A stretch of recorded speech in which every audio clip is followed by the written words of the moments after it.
And it's recording. Okay. Let's make sure I don't hit tab. And I'm going to close my door.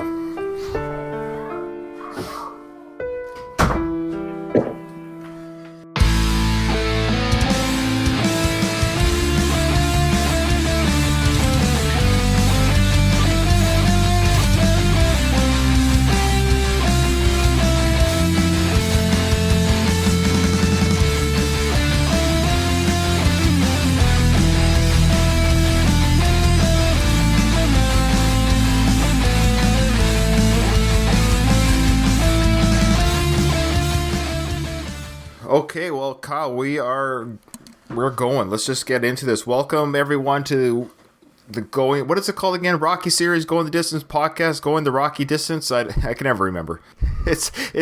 I've changed it so many times. I forget, but it's the Rocky series podcast, Going the Distance. I think the idea was, and Ruben and I have talked about this. The idea is that we were going to do the Rambo series after Rocky, which I think is still our intent. So we called it Going the Distance, then it was like calling whatever the movie franchise we were covering. Does that make sense? Yeah, I guess isn't your Going the Distances in covering all the movies? That's right. We're going the distance almost with the Sylvester Stallone franchise. In fact, we can, you know what? Maybe we should just call it Going the Distance, the Sylvester Stallone franchise. I like the idea of naming it after each movie franchise you're going on. We're going to keep it on the same feed as well. Like, so when we do go to Rambo, it's still going to be under the same iTunes feed. It will. You can change the name of your podcast at any time. I don't know if you knew this, but it doesn't change the feed. Like, I could call it the Rambo series right now, but all these Rocky episodes that people join just because of Rambo, they would see and have available for them the Rocky series. I have an idea for Rambo one. Where in BC did they film that first Rambo? What's the town again? Hope.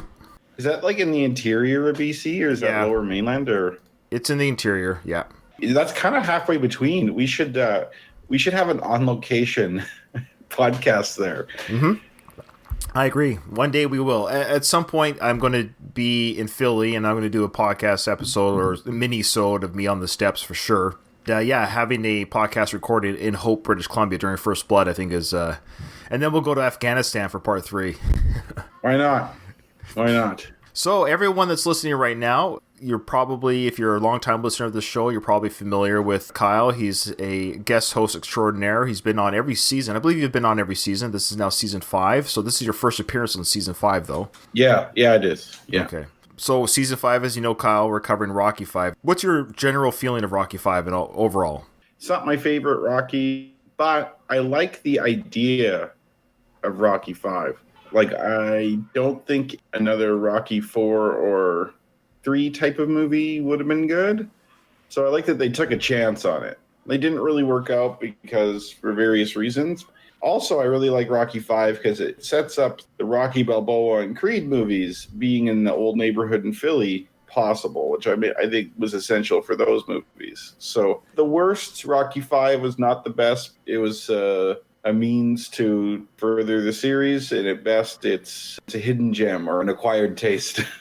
Yeah, and I found with our coverage so far of Rocky 5 during the season 5, maybe it's because we're breaking it down in piecemeal. Maybe that's helping, but the viewing experience isn't at all terrible. Yeah.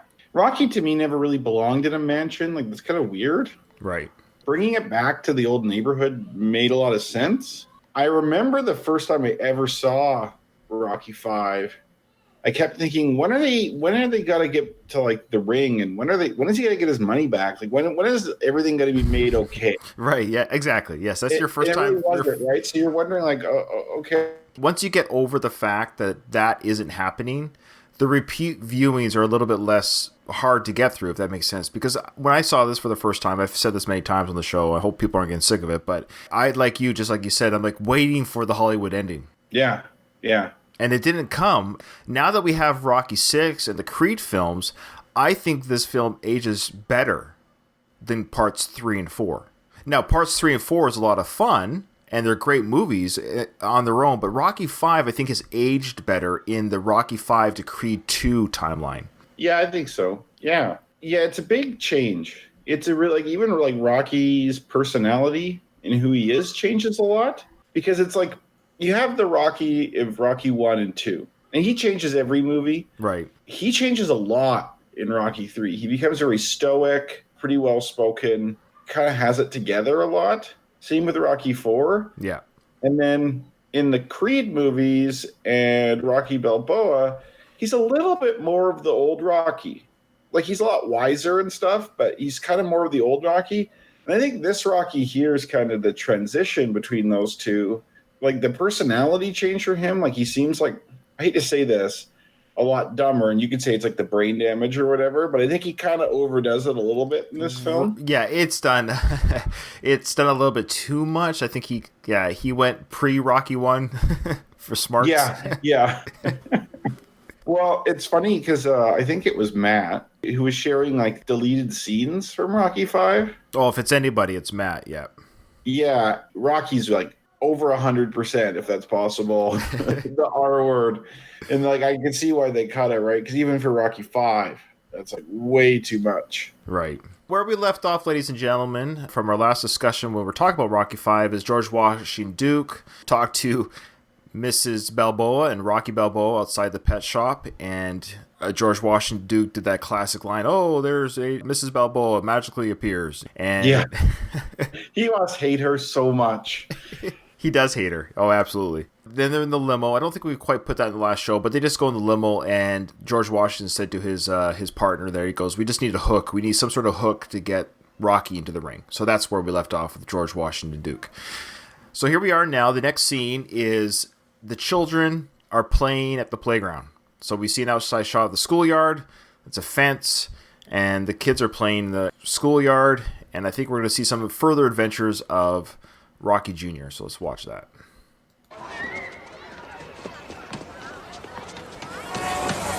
So the first scene we have is Kevin Connolly playing the bully here, and he's smoking a cigarette. Yeah, and oh, hey, look at this, the graffiti on the wall just over to the right. Yeah, look at says that. Rocky and Mick. I never noticed that. Yeah, that's awesome.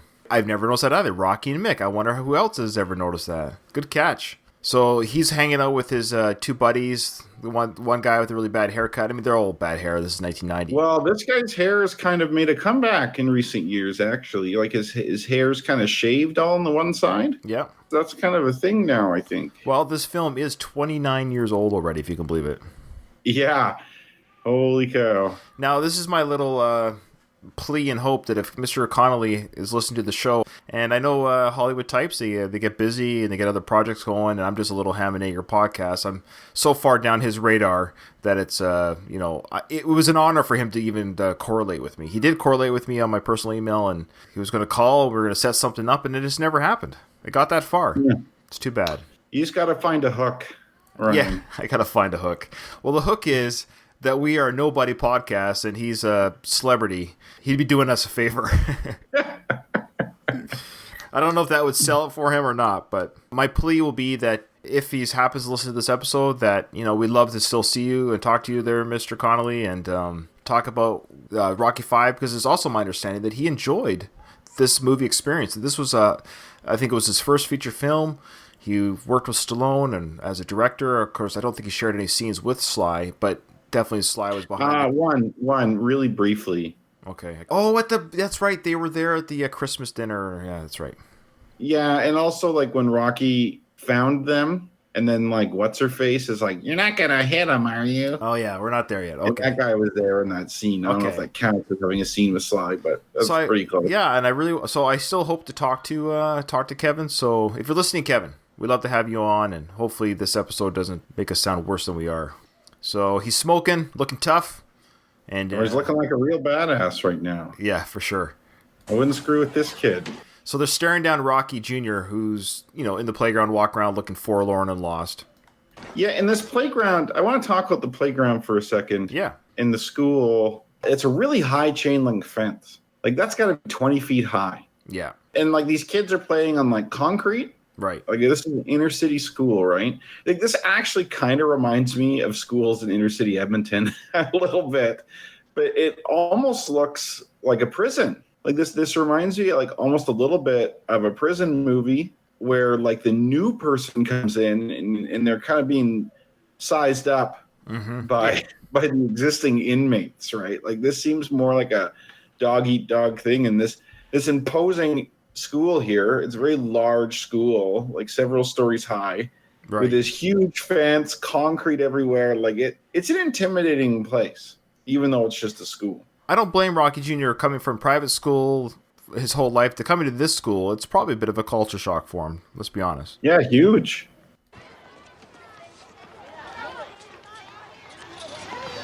Hey, ain't you Rocky's kid? Yeah, you Rocky's kid. You Rocky's kid, right? So the three kids from the school, the bully and his crew, say, "Hey, aren't you Rocky's kid?" And so Rocky's like, "Oh, I'm going to make some friends because my dad's a famous boxer." That's what he's feeling at this moment. Sure, and I think the girl might be genuine. I don't know if she's in on this. Oh, really? But those two guys definitely aren't. No, and I've tried to find these two child actors who are adults now on Facebook or Twitter, and I think I got his name. It's a really weird name, and he has a dead Twitter account. And it's just weird how these two they didn't really do much after this film, but Kevin Connolly went on, obviously, to Entourage and other great projects, and it's just weird how that just happens, you know? Yeah, that's true. Robert here, Rocky Jr. is like, yeah, how you doing? He's all excited. Yeah, how you doing? Yeah, I seen your picture in the paper. And you know what? No, of course. Sorry. His dad has already warned him about deceptions. That's right. As most kids, they don't listen or don't understand.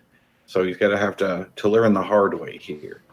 And he says that he saw his picture in the paper. What would be the point of that picture in the paper? You know, family loses it all. You know, boxing champion loses all. Family goes back to the hood.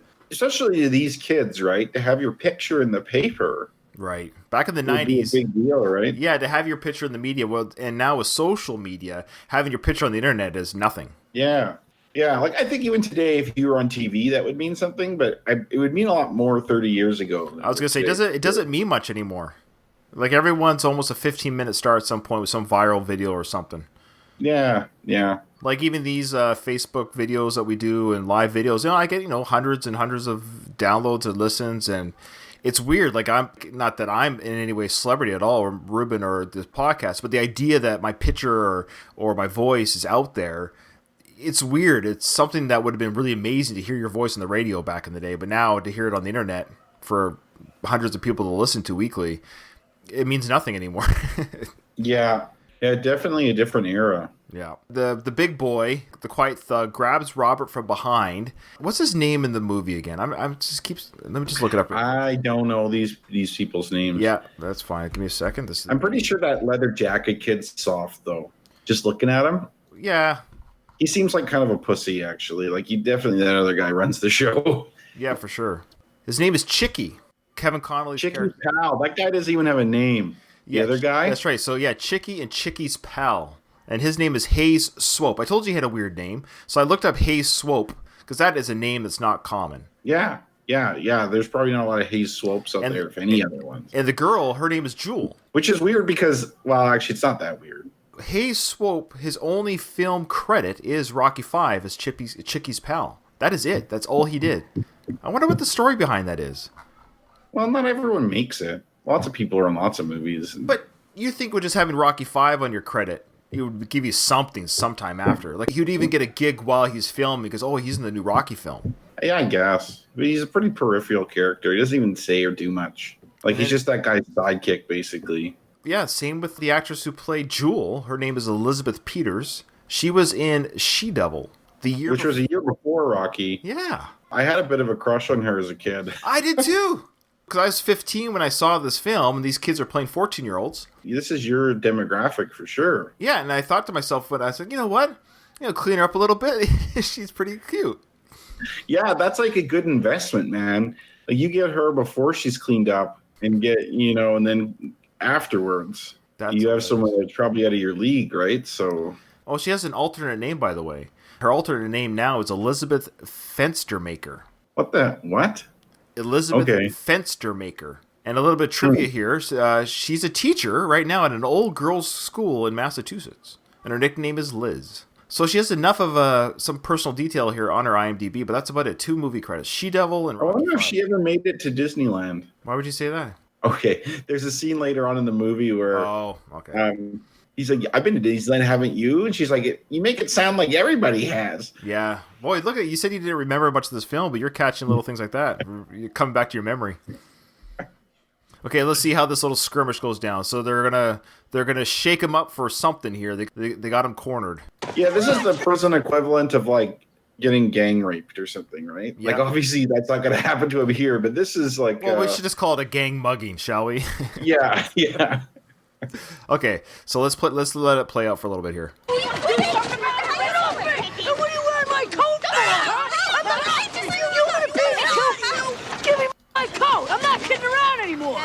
He says, "What are you wearing my coat for?" Which is your classic, he's wearing his own coat, and this bully chickie wants the coat from Rocky Jr. And like you said there, Kyle, the girl was actually like, "Hey, let's not do this. Why are you doing this?" And then he says to her, "Do you want to get beaten too?" Yeah, he sounds like an abusive husband. Well, this guy doesn't really have a coat. He has like a sweatshirt on, right? The fat kid there has a coat. He has a leather jacket. Yeah, Chickie's And she pal. has a coat. You got to refer to him as Chickie's pal. Okay, Chickie's pal. But Chickie here doesn't have a coat because he probably has a dad that, like, if his dad's around, he probably has a dad that, like, spends all the money on booze or whatever. There's a weak kid here, and I take advantage of him and take his coat. Yeah, take his coat. It looks like a warm jacket. And in fact, Rocky's wearing a really warm sweater underneath that jacket too. Yeah, so he's fine. That's probably like an expensive jacket. Oh, I'm sure. That's sort of like a $300 jacket back then, right? Like, yeah, jackets aren't cheap to begin with, and I would assume that it's probably a fairly nice jacket. This jacket wasn't sold at the auction. No. No way! Go! So he gets hit in the stomach, then clocked in the face. Yeah, that's rough, man. Didn't stand a chance. 2 guys against 1. No. Weren't expecting it. And you got some kids in the background here just watching the beatdown go down, but they know better. They know prison rules. Stay out of it. Everyone's cheering. Like, this is just like, I don't know what actual prison's like, but this is just like prison movies. Right. Because there's like a thing with like prison movies, like guys always take each other's shoes. That's like a thing. Like, give me your shoes. Everyone cheers on these fights in the yard. Like, this to me is basically just kiddie prison.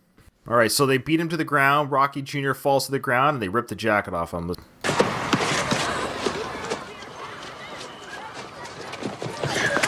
get sick now! I'm gonna catch cold, rich boy! So they give him the finger. Yeah, they give him a finger, and they flip him off. They run away. Don't get sick now. They said, don't get cold now, rich boy, too, I noticed. So it's like, yeah, even though he's not rich anymore, he's still seen as one of those people. Yeah, because he had a lifehood of richness, and, he hasn't suffered in his life yet. But these kids from Philly, they know what it's like to suffer. Yeah. Yeah, like, this is a working-class neighborhood that's morphed into, like, decay. Like, it wasn't a nice neighborhood in the 70s, but it's obviously gone downhill. All right, so the girl is left behind, and she isn't very happy with what just happened. Her face looks forlorn. This is what she signed on for, which is part of this trio. And the 2 guys took off, leaving her there. Yeah. I guess she's not loyal enough. She walks away, though, doesn't lend Rocky Jr. any assistance, but you can tell on her face she's not too happy. The next scene that pops up is we got Rocky giving tips and training some up-and-coming boxing amateurs in the ring. And next to him, to his left, is the famous boxing aficionado who worked in the film in Rocky 1. Mike's back. But his name's not Mike in this film. Yes, check this out, Kyle. This gentleman, his name is Jimmy Gambina in real life. Yeah, he actually is in the boxing game, isn't he? Yeah. And he plays, so his name is, Jimmy Gambina. His name in this film is Jimmy. That's bullshit. Could the Rocky movies get any worse with continuity and stuff? Like, they literally have the same actor playing the same role, helping out in mixed gym, but they named him Jimmy. And he has that hat on, right? It's the same hat he had on back in the day, and there's a pin on that hat, and it says something like "I'm with Shorty" or something. Like, yeah, that's right, because he was made fun of being short, and he made fun of himself of being short. Do you recall that scene that he had with Rocky? So it's like Rocky's coming into the gym after his fight, and then Michael is admonishing him maybe he should take a rest, not train right after a fight. And Rocky's talking about how his back is hurting. And he's like, your back is hurting. And he's like, yeah, you deaf? My back is hurting. He's like, I'm not deaf, I'm short. That's right. It's exactly right. That was their interchange, which is one of the most confusing pieces of dialogue I've ever heard in my life. I don't understand what one sentence has to do with the other. It's like two people talking on two different planes of existence. Yeah. But yeah, Michael's back after 4 films. Where was he? Because, like, he was not there for Rocky 2. Nope. You can see why he's not there for 3 and 4, because Rocky's not in the neighborhood, not training in that gym. Right. I don't know. It's cool that he's back, though. Yeah, so Jimmy, so it's not Mike. We don't know where Mike is, but maybe this is his twin brother. I'm calling him Mike. I don't care. He's Mike. And he does have a little bit more role in this film too. We see him a little bit more, just as much in part 5 as we do in part 1. I wanted to show you more, way more. Yeah, and I wanted because he actually trains Rocky Jr. for a little bit. He does. He's the only one who gives. He cares because I'm sure Mike got his ass kicked in school all the time. Oh, probably. Want to hear some interesting trivia here? So there's been 22 Marvel films between Iron Man and Endgame. Okay, and you're wondering, Ryan, what are you talking about? Well, Iron Man came out in 2008. Endgame, which is like the kind of crowning piece to this whole thing, is 11 years later, 22 odd films later. That's impressive, right? And I bring this up because if you think about it, the Rocky franchise is kind of like the Marvel franchise. There's a continuity errors, even within this new Marvel franchise, there's many continuity errors as they try to piece together all these films together to make this one big, storyline. And what I'm getting at, though, is there's 15 years, so it's less, it's more years and less films. But when Rocky V came out, everybody scoffed at the idea that we had a 5th film in a franchise in some sort of universe. Like, how dare they make 5? Like, how dare they make 5 films? And it happened over a 15-year period, which back then was like decades. Did that set a precedent? Any other franchise done that? Death Wish or the Dirty Harry movies did, but they didn't quite make the box office and weren't in the lexicon the way the Rocky films were. So Rocky V, and when it came out in 1990, of course there's Nightmare on Elm Street and Friday the 13th franchises, but this, as far as a overall well-received film franchise, this was a precedent on its own, because even Star Wars at then was still only 3 films. So yeah. But what I find interesting, though, is this film was criticized and maligned and then berated for, 5th film, how much do we have to drag this out? But yet now, movie companies are pleading and begging that older films would have such success, that older films could be dragged out over a 15-year period. Oh, well, yeah. Like, today's day and age, they churn out sequels for everything. Sure. Like, kind of the model on how you do it. That's what's so interesting about this, is now you look back at Rocky V, and it's like not only not the last film in the Rocky, it's 5th of 8. Yeah. It's been a pretty good run. Yeah, because Rocky Balboa got a lot of criticism too, but that was a great film. I like the idea of Rocky V. I really like the idea of going back to the old neighborhood. Yeah, they could have tweaked it a bit differently. Sure. It's not a perfect film by any stretch of the imagination, but I'm glad it exists now, even more now today with Creed 2 out and Creed 1, because Rocky V, ironically, because of its existence and its failure, we have Rocky 6 in the Creed films.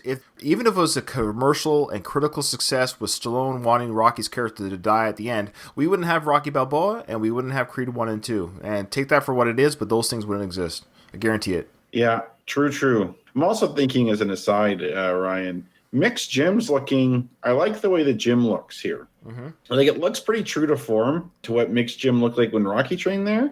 Like, it doesn't look that different. And then it's like in Creed, when you go back to Mick's gym, it's like a totally different place. Right. Yeah, I agree. It doesn't look like the same gym. The renovations, I guess, were done, obviously. Yeah, like, it makes sense why it's different, but it's kind of nice to see Mick's gym again. Yeah, I agree. So we got Rocky here saying, keep it high, slipping and sliding. That don't interest you, this cup Rocky drinks out of around the house. $10. Well, hey, man, how I know it's the real thing? Look at the lip marks, huh? All right, $5, no more. We got a deal. Okay. Excuse me. So we've got Paulie. He knows about these things. He's selling what looks to be a coffee cup that Rocky drinks from all day, and he just sold it to this guy for $5, and the guy took it because of the lip marks on the cup. Am I getting this right? Yeah. And Paulie's always had the entrepreneurial spirit. Yeah. He's always hustling. And he's selling some memorabilia here at Rocky's gym for some bargain basement prices. It's a used coffee mug that he probably just got from the kitchen. He sold it for $5 US, mind you. But this is so. Here we go, $5. This would have cost you today $8.75 if you were to buy that mug. I don't know. Would you buy? Bargain. All right. It's a bargain. The Rocky probably would have been one of the most famous fighters to ever live in this universe, right? Sure. How much do people pay for one of Muhammad Ali's coffee cups? Yeah, that's fair. But knowing Paul, I guess I'm looking at it through the eyes of Paulie. I don't trust him. Well, that's where you got to sell it, right? You got to convince him because it could not be Rocky's coffee cup. Who knows? But it's amazing what people pay for memorabilia type of stuff. Right. Fair enough. I agree with that point. If it's legit, I just don't think Paulie's being honest. What? How dare you accuse Paulie of such things? Now, I've never noticed this before, Kyle. I'm just going to mute this for a second just so I don't hear it while it plays out, and our audience won't hear it either, so I can edit easier. I'm just going to go back a little bit here. So I'm looking at the desk. There's a bottle on here. Did you notice that bottle? It says Rocky Balboa 1979, and it's like taped around the bottle. Is it 79 or Yeah, it's 79. That would have been his Clubber Lang fight. No, it's not 79. Oh, okay. Sorry, I'm going by the. See, this is what you're talking about the continuity. No. Lang is 70. Okay, Lang should be 79. Right. Because the film contradicts itself. Yeah. Because we know Rocky beat Apollo in 1976. There's no. Yeah. And then they say specifically 3 years later, but then also Mickey's. I'm going to say tombstone, but whatever, his funeral plaque says 1980 or 82 or something like 82 that. 82 when the film came out. Yeah, I know. Both dates are acceptable. This is like quantum theory, Ryan, where things can exist and not exist at the same time. Like that's how the Rocky universe works. I'm betting when this prop was made, the maker of the prop didn't think the way we are. They made it seem like this would have been some sort of bottle that Rocky would have used or handled during his fight number 2 with Creed. Like this is a Rocky 2 item, if that makes sense. Yeah, because 2 was actually filmed in 79. That's right. That's what I'm getting at. So the person who did this Rocky Balboa 1979 writing on this bottle that's taped up somehow with it's taped up with the boxing tape or something. All bottles are like that in the ring. Even like Rocky's very first fight ever in the movie, like when he's fighting in the church, when he asks for water, it's a water bottle just like that. Oh, I missed that. Okay. It makes it so it's easier to grip. Right, because they're all sweaty and bloody and everything. Yeah, okay. Yeah. Cool. That's why we have you on, Kyle. That's why we have you on. That's why they pay me the big bucks. Excuse me. Tommy Gunn. Is there someplace I can change? In there. Give me the money. Time. All right, so Tommy walks in, asks Paulie, is there somewhere I can change? Paulie's response to it, Tommy Gunn! Like, why would he react that way? This is some guy they just saw on the street earlier, I guess, in the week or the day. Paulie kind of is remembers his name. I think he's making fun of him a little bit. That's the only thing I can glean from that. He's a little bit sarcastic, pleased to see him. Yeah, it's like, oh, look at you coming out of nowhere. Because he kind of came out of nowhere earlier, right? Right. You're like the bum from the dark. Get a job, you bum.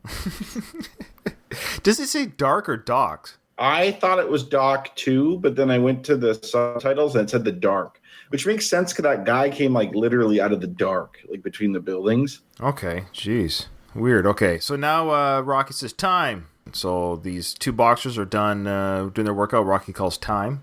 Rich, good friend. Listen to me. If you want to survive, you got to learn to slip the jab, Peep and hide and hit and not get hit, Okay, take off. Now, what does it mean to slip the jab? Remind me. When you're defending, you can either block a punch or slip a punch. He's telling this guy to move his head from side to side so he slips the jab punches that are coming at him. Okay.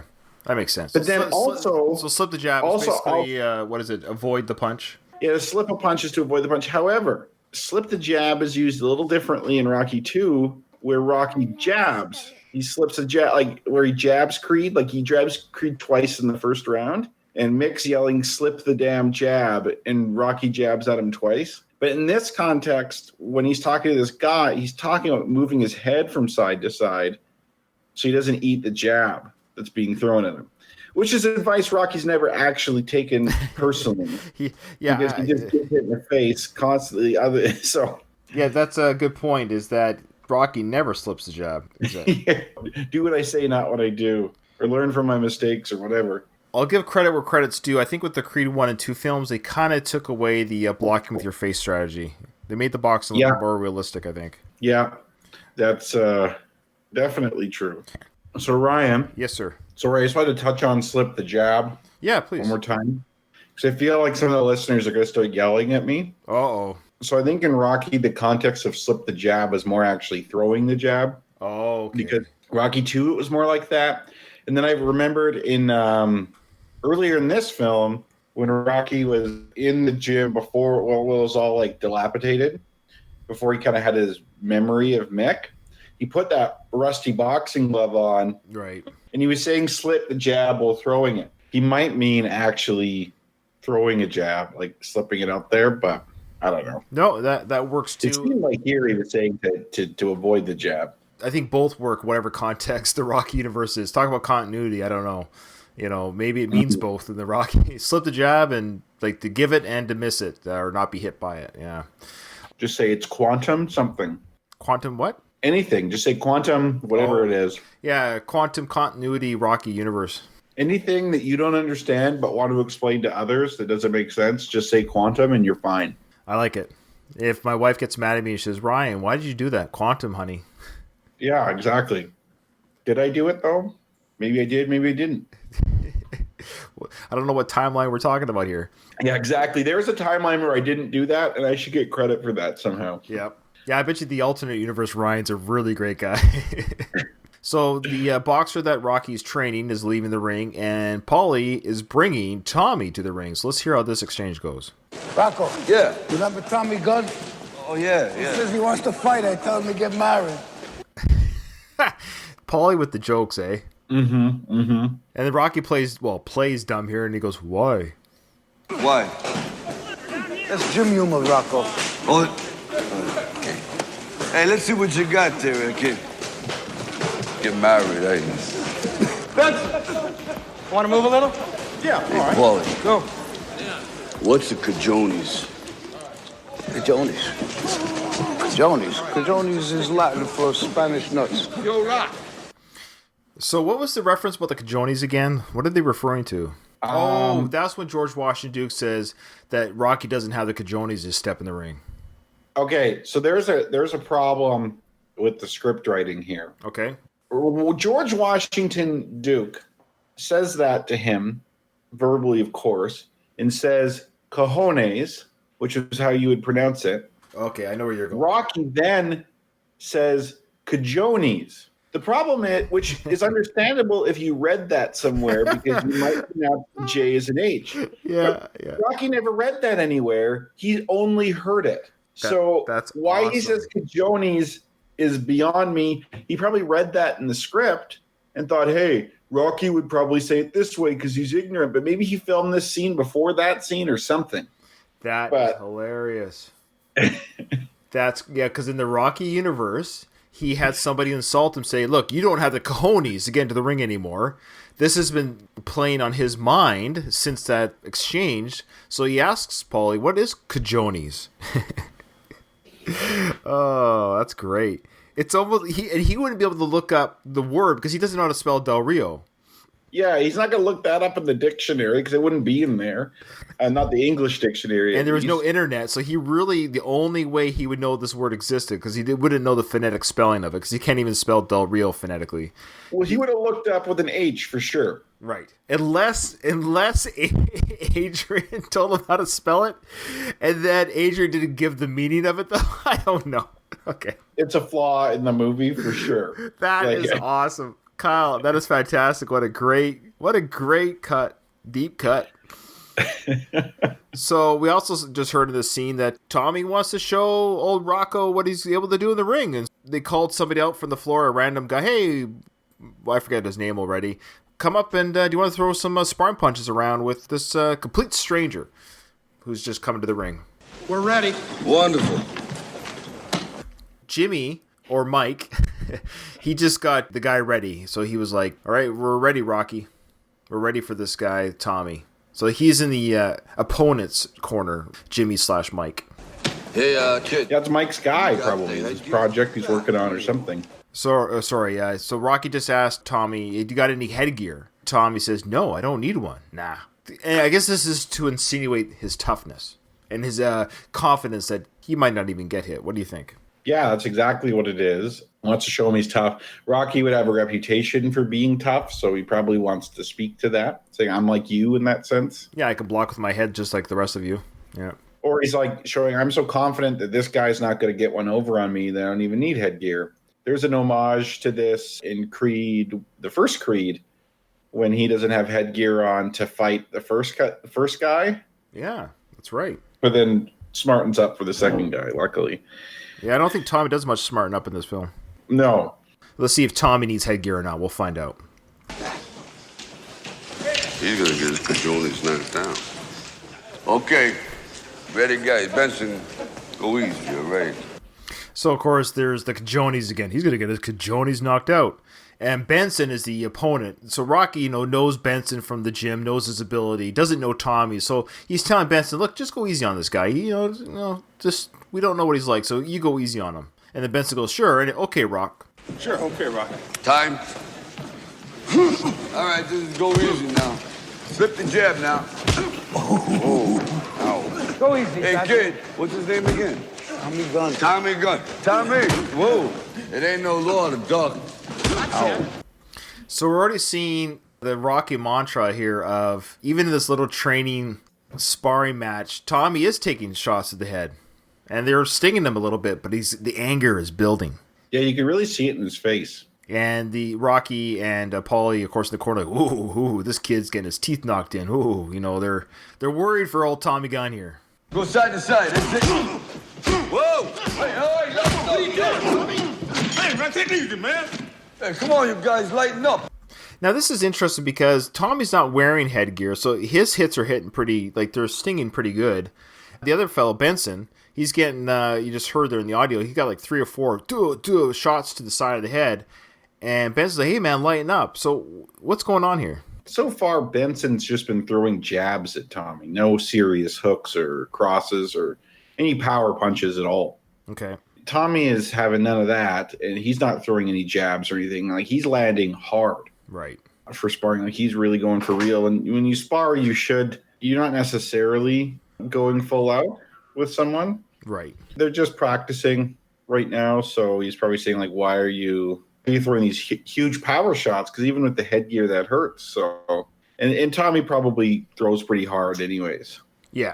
Part of him, I think he's got this anger. You can sense there's some sort of anger in him. Maybe I don't want to spoil the movie here. He also wants to show Rocky that he can handle himself. So here he goes. But like, to him, this is an addition, right? For Rocky to train him. Like, this is his chance to get his foot in the door. Rocky yells, it's called sparring. Now go easy. It's called sparring now. Going easy. Whoa! Hey! Okay, hey, kid. Hey, right now, Benson, time up. Benson. Smell that, Rocco? What's that? The odor of opportunity. So Tommy's going in hard. He's going in strong. Benson's not really coming back as strong. But we get the sense here that maybe this is a kind of a white Mike Tyson we've got here. This guy's a beast. And Paulie starts seeing the dollar signs. Did you catch that? Paulie's always looking at opportunities. I think if Paulie had a different background, he probably would have had a pretty successful career if he can keep his alcoholism under wraps. Yeah, sure.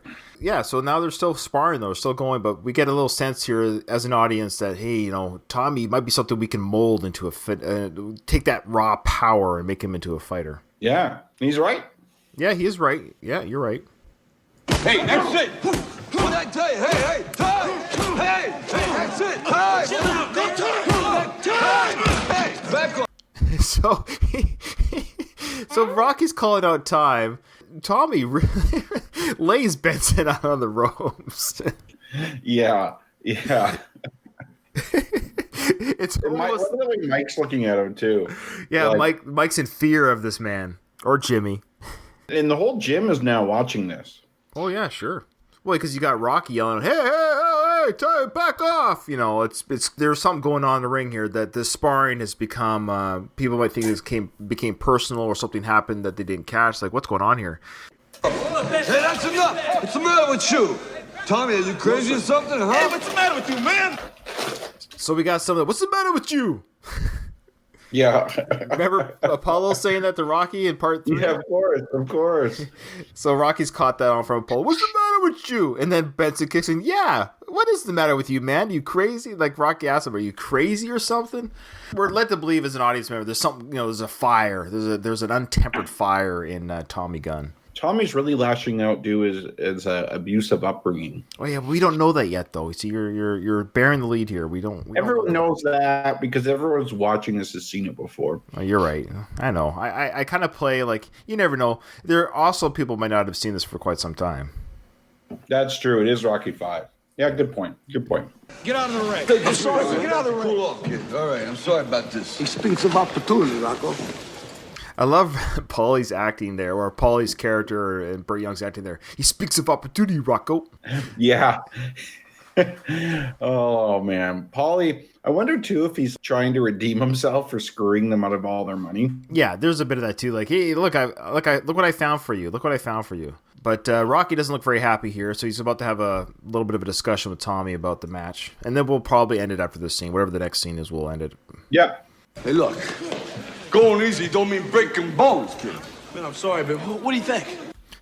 So I love that he goes, breaking bones, going easy doesn't mean breaking bones, kid. And he goes, oh, I'm sorry about that. What did you think? Yeah, that's all he cares about. Well, he's eager. He's hungry. He's got the eye of the tiger. That's for sure. He's hungry.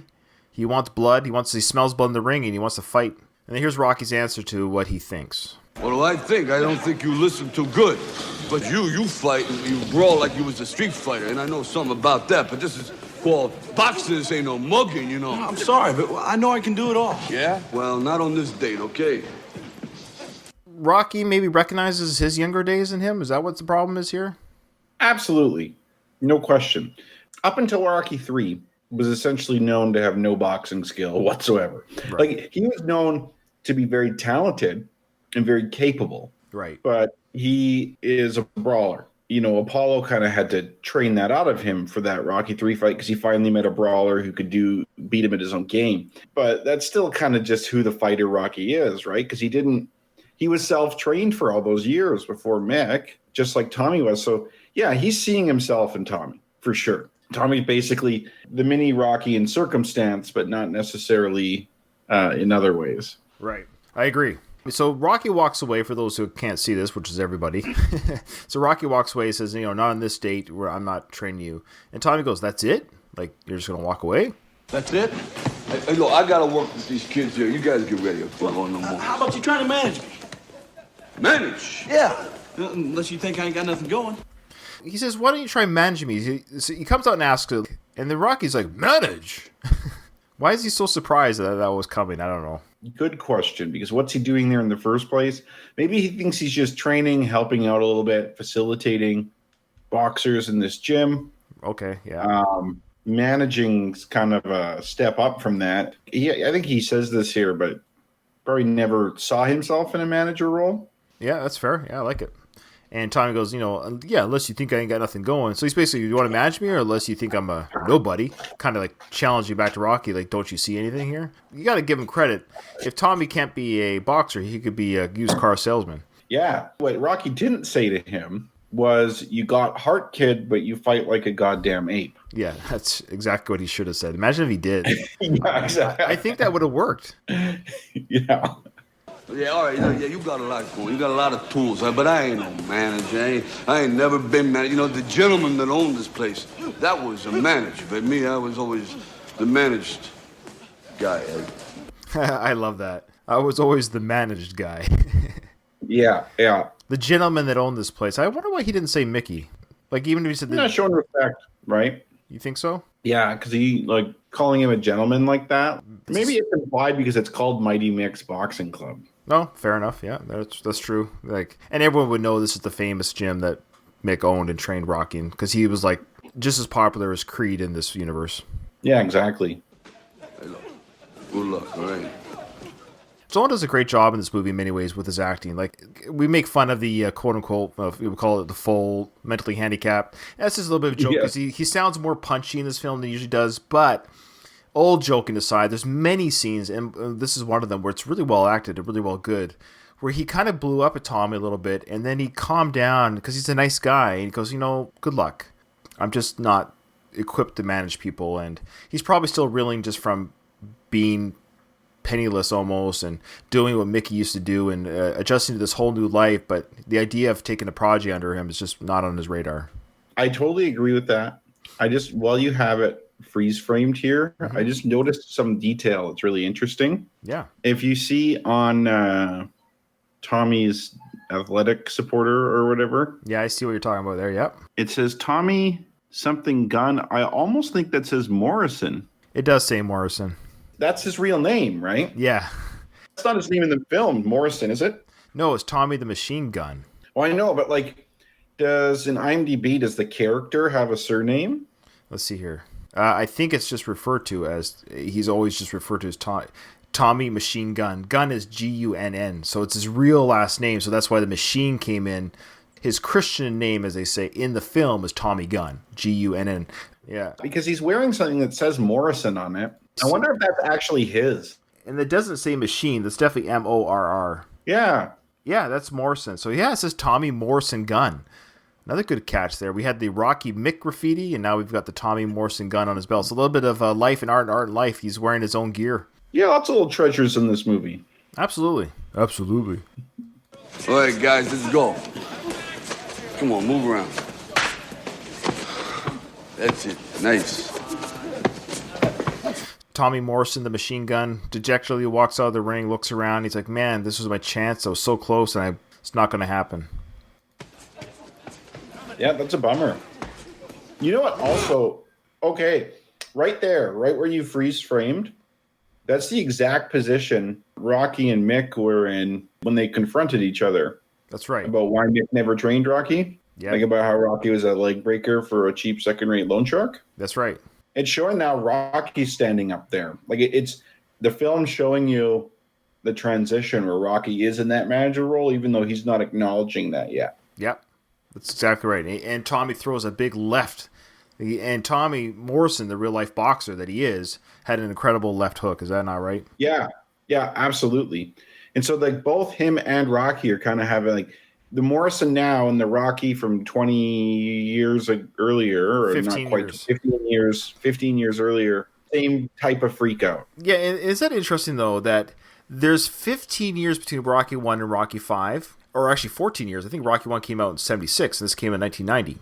So 14, that's it, 14 years, okay? It seems like when this came out back in 1990, it seemed like 1976 was 30 years ago at the time. You get what I'm saying? Yeah. Whereas between Rocky 5 and today, that's 29 years. No, it's double. Yeah. So it's weird to think that there's more time that has passed now between us now and us talking about the film that came out in 1990 than when this film came out in 1990 to the original. But I remember seeing this, it seemed like this was such, just generations and generations later, we got Rocky 5 after the original. It's funny. My wife and I are having this pretty much exact conversation this morning about when you're young, the passage of time seems a lot different. Like, for example, from K to 12, that 12-year time seems like forever. Like, how much has changed from K to 12 Yeah, in your life? But then 12 years ago right now was 2007. Yep. That doesn't seem long ago at all, right? It seems like yesterday. Yeah. One of the reasons why 1976 seemed a long time for you was probably because of your age at the time. Yeah. Yeah. Oh, yeah. Sorry, I think you're going to say something else. Yeah, I agree. Tommy takes a big left hook to the bag in anger. Rocky's watching it the same way that Mick watched him leave the gym dejected.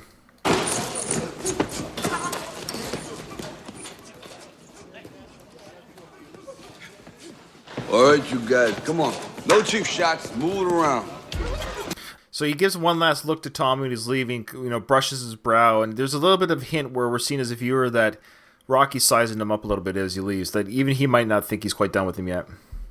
Yeah, Rocky's conflicted, I think. There you go. I think Rocky, part of him wants to do this, part of him doesn't. Yeah.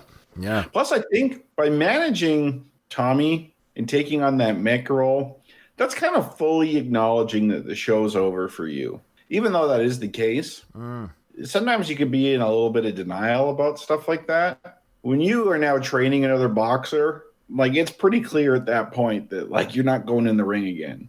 Even though he in fact did, but no one would have predicted that. No, and to be fair, though, at the time, yeah, we thought this was the end, and Stallone did too, and so did Rocky. But little did we know, until years later, that even here, so we see that Rocky 5 has some stuff in the basement still. Well, and interesting, speaking of time, the time between Rocky Balboa in this movie is slightly longer than the time between this movie and the original. Yeah, that's crazy. I know. So 14 years passed between Rocky 1 and Rocky 5. We get 5 films in that period. Then between Rocky Balboa and Rocky 5, it's 16 years. Yeah, that is just nuts. Is that weird? And I remember when they made Rocky Balboa, or when it was announced, I'm like, oof, I don't know what we're doing here. Yeah, I was a little apprehensive. I remember actually I had a trip to Philadelphia booked already. I booked it before Rocky Balboa came out, and then I watched Rocky Balboa, and man, I just had to go. Like, that trip took forever after that movie because it got me so pumped to go there. Right. That's awesome. Okay, well, Kyle, this has been an absolute joy, as always. Thank you for coming on and guest hosting with me. I should have mentioned that Ruben was unable to make it for this recording. I've mentioned before 100 times on our show that it's just life is busy. He works like 6 to 7 days a week, the poor guy, if you can believe it. Just me being in the Navy and all that good stuff. And we just want to still get the product out there. And you've guest hosted enough that I think our listeners would be just as happy, or not just as happy. I'm sure they would love Ruben more than you. No, but they would. They would. I'm sure some of your audience likes me, and some of them probably hate me. You know, it's weird. I've never done a poll before because I've had other guest hosts on, and I would never do that to any of my guests. But here's a little bit speaking of behind the curtain. When I get stats of the show, that I get, download counts, right? And the download count is completely not linear. It doesn't make sense. The consistency of one episode and the number for the next episode, the one before, it's like, what are people listening for? Sometimes it might be the guest host. It's like, are people listening if it's just me, Ruben? Are people listening to the interviews? Are people listening to ones that don't have guest hosts or do have guest hosts? So yeah, do people hate Ruben? They only listen to the ones that Ruben isn't on? Because I'm on every single episode. So I'm always confused. Because for me, when I am a fan of a podcast, I listen to 90% of my podcasts I listen to, because I listen to about 20 of them. I would say I listen to about 90% of their whole, if not 100% of their whole podcast. I'm a purist. I'll start at the beginning and I listen to the whole journey. Any insight why you think that might be? Where it's just a weirdly, and people will download, like I'll get look today, episode 52 was downloaded twice, let's say, and like, why? Where did they listen to the first 50? Like, why episode 52? Like, it's just interesting to me. Yeah, I don't know. Yeah, I would say that a lot of people who start podcasts don't go to the beginning like you. So if you get new people coming on, they'll likely tack on to certain episodes. I'm guessing it might have something to do with like some films are more popular than others. Yeah, I like noticed that too. Like, I would guess that your Rocky 4 ones got more hits. Well, it's hard. It's hard to judge that now. Against Rocky 5 because Rocky 4 has been out longer, so people have or against Rocky 3 though. Like, which got more, 3 or 4? Oh, that'd be interesting to see. So if I go to my show stats right now, I'm in the Worst of the Best podcast. Speaking of which, if you're listening to my show and you like the cut of my jib and you want to hear more of Ryan and Ruben, go check out our other podcast. Put it this way, there's 10 to 1 listener between this one and our other podcast. So our other podcast is called The Worst of the Best Podcast. So again, it's called The Worst of the Best Podcast. It can be found on every podcast app, on Facebook, on YouTube, on Twitter, The Worst of the Best Podcast, and on every podcast app. And what Ruben and I do is we take lists. Essentially, we just take the best of lists, like the top 10 chip flavors, or the top 10 Tom Hanks movies, or the top 10 Tom Cruise movies in box office, right? So we don't choose what's the best. We just pick what we think is the worst of that best list. Is that the easiest way to explain it, I think? I think it's fun because it's a variety of topics, and not just Rocky, but you don't have to be a fan of anything. You just have to be a fan of lists. Who isn't a fan of lists? Everybody loves a list. So check that out. You don't like a list? There's something wrong with Have you ever heard that show, Kyle? The Worst of the Best podcast? Yeah. Yes, I have listened to episodes. Okay. So there you go. And the beauty of that one is I understand why people might download one over the other, because there might be people who don't know anything or hate Tom Hanks, let's say. So they don't want to listen to a whole episode on Tom Hanks. And I understand that. Or we do a food episode and people are like, oh, I don't want to hear about them talk about food. That one I can understand, different downloads. Like some of our biggest downloads were like the episodes we did on Guns N' Roses and Metallica. Those are in Pearl Jam because they're very popular bands. So they come up in Spotify, right? People are like, oh, is there a So people like, oh, but our hope always is that if they like the way we talked about Pearl Jam, maybe they'll like the way we talk about Bruce Springsteen, even though they don't have to be a fan of it, if that makes sense. But if you're a fan of a certain band, you'll like it a little bit more. Because Ruben and I have a lot of nuggets and jokes that we do that have nothing to do with the topic we're talking about. So it's kind of like the backdrop of us just talking at the same time. Well, Ryan, in this social media age, you really got to do stuff to stand out. And so, like, you might have to leak a sex tape or something. Yeah. Kind of get your thing out there. So, literally. Yeah. Nobody wants to see that, I assure you. Nobody wants to see that. I wouldn't say no one. Yeah. I mean, there's always somebody. Oh, yeah, I guess there's always somebody. Let's take a look here. I'm actually just looking at season. So I would say season 3. There we go. So that's season 3. You know, season 3 and 4 are pretty on par for downloads. Okay. But okay. Yeah, and our last, like, let's say our last 10. Like season 5, so Rocky 5, season 5 started with episode 101. This is going to be episode 114. I would say the Rocky 5 discussions are pretty good. So it looks like people are turning up a little bit more just for the Rocky 5 discussion more than the non-Rocky 5. So it looks like people do just want to... There's a majority of listeners that like just the strict breaking down Rocky 5 talk. There's a little bit less downloads on the interviews for Rocky for season 5. Rocky 5 is like the controversial one too. So it's like I could see why people would want to listen more to that one. Sure. And we haven't been playing hard on it, so maybe people are getting bored too, because we're actually not just ragging on it. There's a lot of podcasts you can listen out there. You probably just search Rocky 5, and I'm sure there's a few out there who just take one episode just to rip on it. But there's a lot to talk about, as we did with this one. There's a lot to talk about, and we hope people are enjoying our actual real breakdown of this film without just saying it's a piece of crap. It's a piece of crap. There is stuff there. It's too easy to say that. Yeah, like you say, oh, Rocky 5's the sucky one. Well, why? Sure. Like there's a lot going on there, and even if as a whole you don't really like the movie, like there's certainly some good parts in Rocky 5. Yeah, and I think we did a good job in this episode doing just that. Talking about Rocky's exchange with Tommy in the ring there, the confliction that he had, but then the silliness that the Jimmy Gambina is literally playing two characters in the same franchise. Man, that pisses me off. I got so mad when I saw that. I'm surprised you didn't know that. I've known that for years, that he played Jimmy and Mike, though it's literally the Well, I never looked at the credits that closely, and did they say Jimmy? Yeah, it says Jimmy, and then Jimmy Gambina plays a guy named Mike in part 1, and they call him Mike. So I don't know if they actually call him by name during the film, so the IMDb creditor might have just called him Jimmy. So as we were watching the film, we'll see if he's ever referred to as Jimmy or Mike by a character. Yeah, because we know for sure he's called Michael in the first film. Yeah. And if they don't call him Jimmy in Rocky 5, I'm prone to reject IMDb. Yeah, I actually found, I don't know if you listened to, I did an interview with a comedian, author, actor, screenwriter, Michael Galbert on episode 112. And I talked to him about his screen credits, and he informed me that IMDb inputters aren't held to any real standard. That it's like Wikipedia. Sure.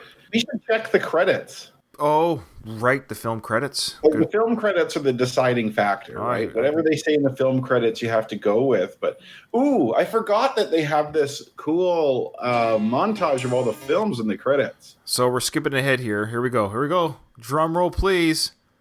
Okay. Broken heart. Yeah, Jimmy. They call him Jimmy. Son of a bitch.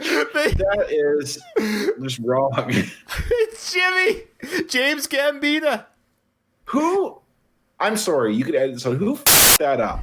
Who was the That is. It's the same actor in part 1 and 5 doing the same role, being a helper in the gym, but he's two characters. Did he know he was named Jimmy? Because I think he might have been like, excuse me. I was actually named Michael in the first film. Maybe we should try and get the name right. That is hilarious. I would like to talk to Jimmy. I know he's still alive, but I will say for the record, I've heard an interview that he did on another Stallone podcast, and the guy is a loose cannon. Is he really? Yeah.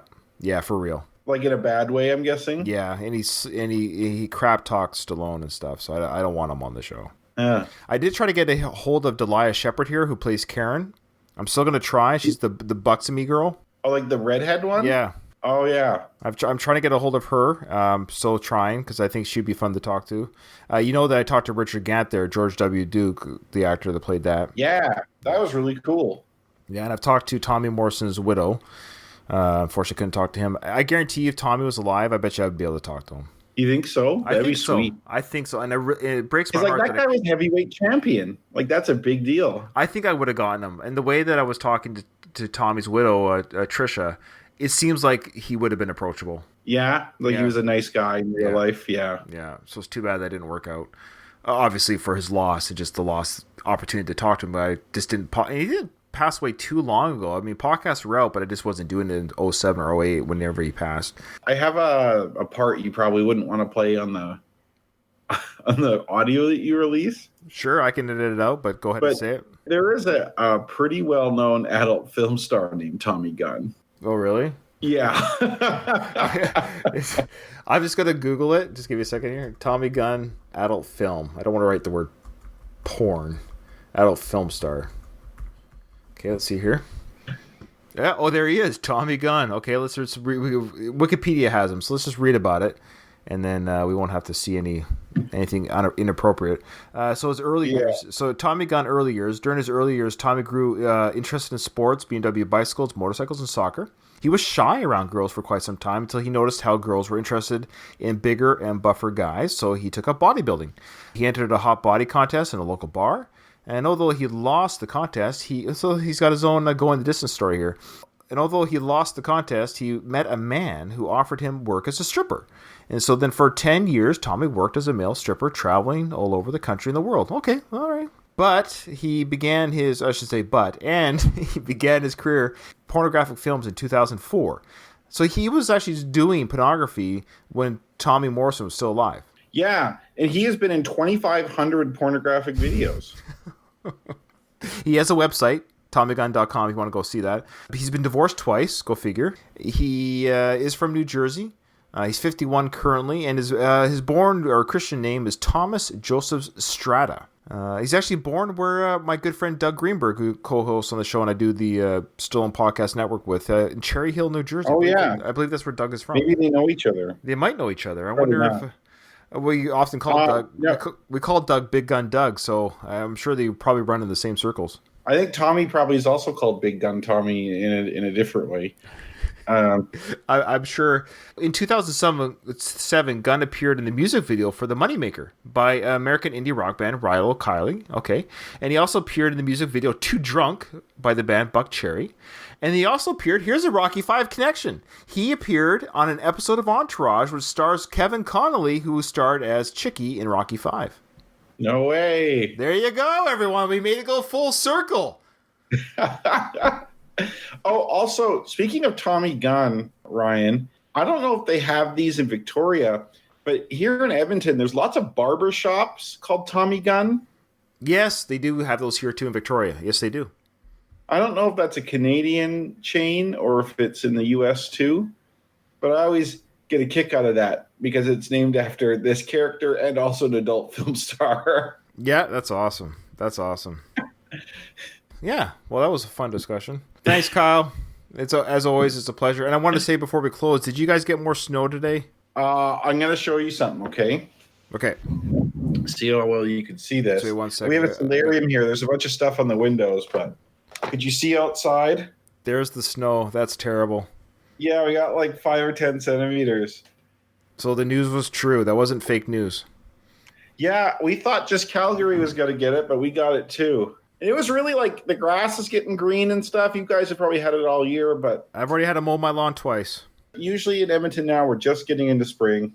That happens sometimes here. All right, man. It was good talking to you. Yeah, you too. Anytime. All right. Well, I'll probably use you again. Don't you worry. All right. Have a good day, Kyle. Enjoy the rest of your weekend. Yeah, you too, Ryan. Take care. Bye-bye. Bye.